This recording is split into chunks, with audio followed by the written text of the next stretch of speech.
ఇలా ఎందరో, ఒకళ్ళు కాదు, ఎందరో వారందరికీ పేరు పేరున చెప్పలేను, కానీ అందరూ బాగుండాలని కోరుకునేవాడిని. అలాంటి నేను కోరుకుంటుంది కూడా మీరందరూ బాగుండాలి. మనలో మనం కొట్లాడకుండా, కులాల మధ్య కొట్లాడకుండా, వర్గాల మధ్య పోరు లేకుండా, ప్రాంతీయ విభేదాలు లేకుండా ఆంధ్రప్రదేశ్ సుభిక్షంగా ఉండాలని తపన పడేవాడిని నేను. అలాంటి నేను కొన్ని నిర్ణయాలు తీసుకుంటాం.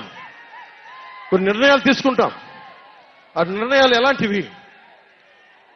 నాకు సంబంధించినవి కాదు, ప్రజలకు సంబంధించినవి. పొత్తులో భాగంగా నేను 24 స్థానాలు తీసుకున్నాను. 24 అసెంబ్లీ స్థానాలు తీసుకుంటే ఇంతేనా అంటున్నారు. 24ఏనా? ఇంతేనా?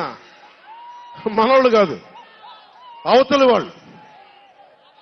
వాళ్ళకి తెలియట్లా. బలి చక్రవర్తి కూడా వామనుణ్ణి చూసి ఇంతేనా అన్నాడు.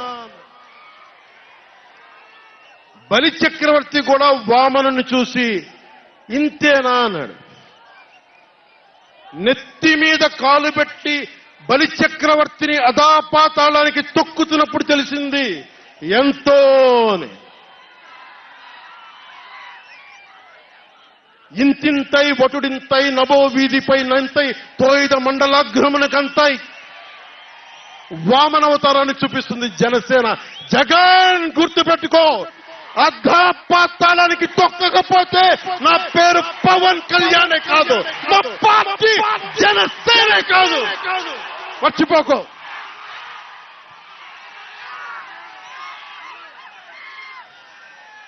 రేపు ఎన్నికలైనప్పుడు వైసీపీ వాళ్ళకి తెలుస్తోంది మనం ఎంతో. నెత్తి మీద కాలేసి తొక్కుతాం కదా, అప్పుడు అర్థమవుతుంది నేనేంటో.